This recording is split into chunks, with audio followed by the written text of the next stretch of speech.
पर भी हम आगे बात करेंगे। बिहार के पटना में छात्रा की संदिग्ध हालातों में मौत के मामले में कोचिंग संस्थान की छत से गिरकर एक छात्रा की यहां पर मौत हुई है। परिजनों ने छात्रा की हत्या का आरोप लगाया है। घटना से ठीक पहले का सीसीटीवी वीडियो भी सामने आया है। सीसीटीवी फुटेज में छात्रा के पीछे एक लड़का भागता हुआ नजर आ रहा है। बिहार की राजधानी पटना से एक बड़ी खबर सामने आ रही है। पटना के फुलवारी शरीफ के एक कोचिंग संस्थान की छत से संदिग्ध परिस्थितियों में गिरकर एक छात्रा की मौत हो गई। घटना के बाद इलाके में सनसनी फैल गई है। डॉक्टरों ने उसे मृत घोषित कर दिया। पुलिस इसे संदिग्ध मौत मानते हुए हर पहलू से जांच कर रही है। वहीं परिजनों ने इसे हत्या करार दिया है। परिजनों का कहना है कि दो लड़के छात्रा को कोचिंग सेंटर के तीसरे फ्लोर पर लेकर गए और वहां से छात्रा को नीचे फेंक दिया। जो सीसीटीवी फुटेज सामने आई है उनमें पहले छात्रा कोचिंग सेंटर की सीढ़ियां चढ़ती दिख रही है।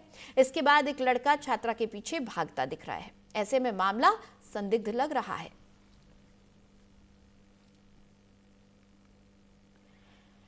तो इस गोल घेरे में आप छात्रा को देख सकते हैं और उसके तुरंत बाद एक लड़का भी पीछे से भागता हुआ आता नजर आ रहा है। विकास हमारे साथ लगातार जुड़े हुए। विकास, ऐसा लग रहा है कि बिहार की राजधानी बेटियों के लिए सुरक्षित नहीं रह गई है बिल्कुल।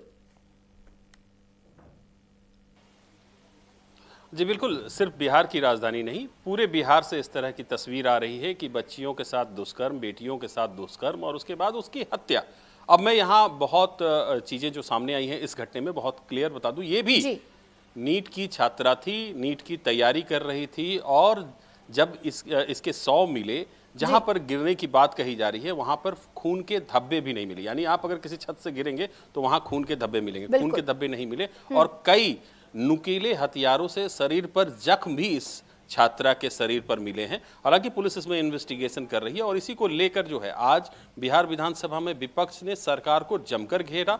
हालांकि सरकार की तरफ से ये कहा जा रहा है कि जो अपराध करते हैं वो पकड़ाते भी हैं, जेल भी जाते हैं, इनकाउंटर भी किया जाता है। वहीं विपक्ष का सीधे तौर पर कहना है कि बिहार में लॉ एंड ऑर्डर की स्थिति बद से बदतर हो गई है और इसके लिए जो है पुलिस जो है वो जिम्मेदार है। कुल मिलाकर इस छात्रा की मौत मामले में यह है कि ये भी छात्रा नीट की छात्रा थी, नीट की तैयारी कर रही थी और कोचिंग संस्थान के छत से गिरने की बात कही जा रही है। लेकिन जब ये गिरी तो इसके शरीर पर जख्म के निशान कैसे आए? जब गिरी, जिस जगह को पुलिस ने कॉर्डन ऑफ कर रखा है वहां पे खून के एक भी धब्बे क्यों नहीं है? तो ये मामला संदिग्ध लग नहीं रहा, ये मामला संदिग्ध ही है, ये कह सकते हैं। जी विकास, क्या इस घटना के कोई प्रत्यक्षदर्शी हैं?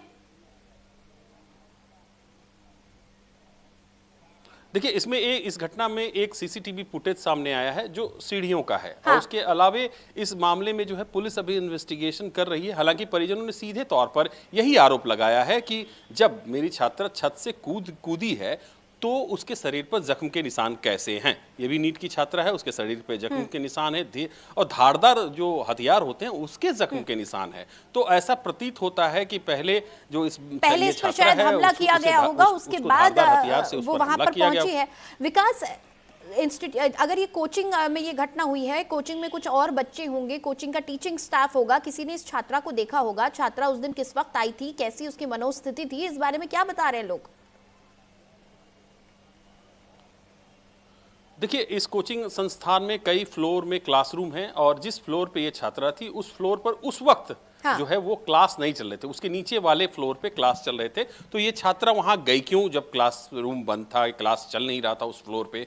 ये एक बड़ा सवाल है। दूसरा बड़ा सवाल है कि आखिर उस फ्लोर पे, जिस फ्लोर पे क्लास नहीं चल रहा था, उस छात्रा के साथ हुआ क्या?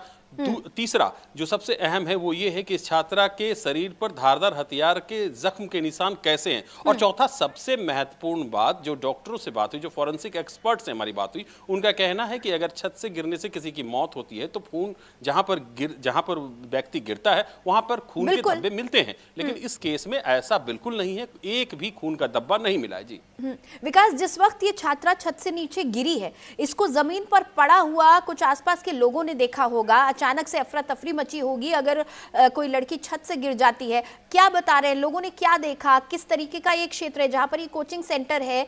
कैसा इलाका है वो? क्या ये रिहायशी इलाका है, कमर्शियल इलाका है? आसपास कुछ दुकानें, कुछ संस्थान, कुछ तो होगा, किसी ने तो कुछ देखा होगा।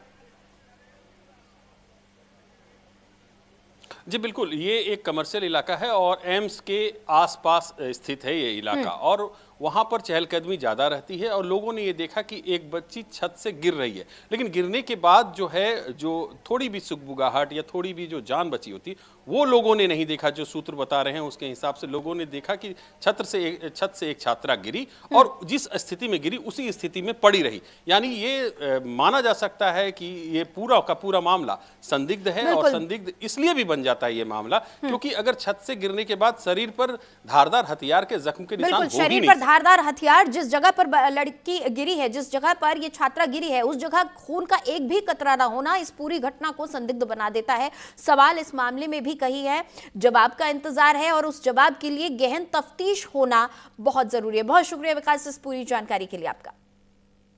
फिलहाल एक छोटे से ब्रेक के लिए रुक रहे हैं, जल्द हाजिर होंगे।